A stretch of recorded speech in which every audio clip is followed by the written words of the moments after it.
talk about the Garden Art Journal, which is an important part of this whole gardening program because it carries through from beginning to end and bridges the gardening and the art aspects of the program. So the materials that you need are fairly simple. These are just blank page sketchbooks. It doesn't have to be good quality paper. It's more about spontaneous drawings and observations in the garden and ways you want to express what you see in the garden. They're available at the dollar store. We used pencil crayons because they're so portable, and a big set like this, you have a beautiful array of colors, but a set like this is also quite adequate. There's 24 colors in it. Depends how far you want to go with the coloration of your garden art journal. So the idea of the journal is they take them out to the garden every lesson, and aside from the main lesson that they do, there's also time put aside where they can draw and think and observe the garden and be aware of their thoughts. So here's my garden art journal, summer 2018.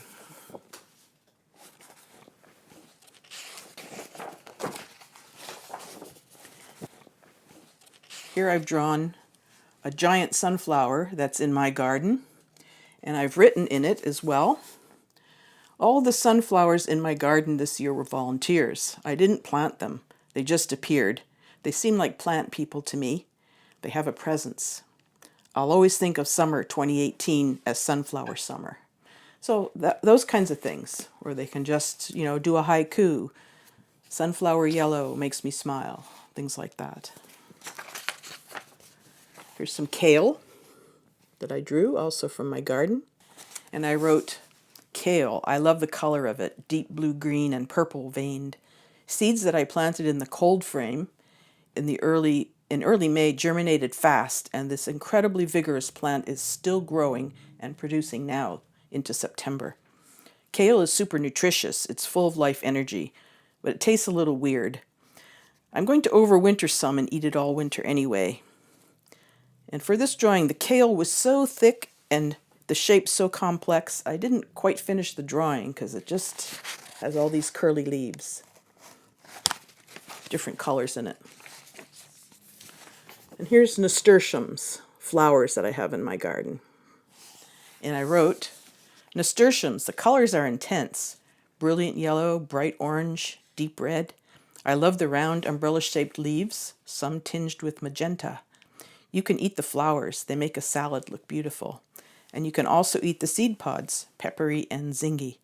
This is one energetic flower. And that's all. There's no right or wrong way to do it. They can just be spontaneous. One word about your tools again. As you see, we have pencil crayons. It's nothing more frustrating than a pencil crayon that just has a little nub to it. So if you have a place in the garden to clamp on one of these, it's an old hand crank pencil sharpener. It does a really good job. It's so satisfying to have a pointy pencil crayon. But if you can't get one of those, get a good quality metal little pencil sharpener like this. The plastic ones tend to break and wiggle. They're not very good. These have good blades. Get them at an art supply store. That's it for Art Journal. See you next time.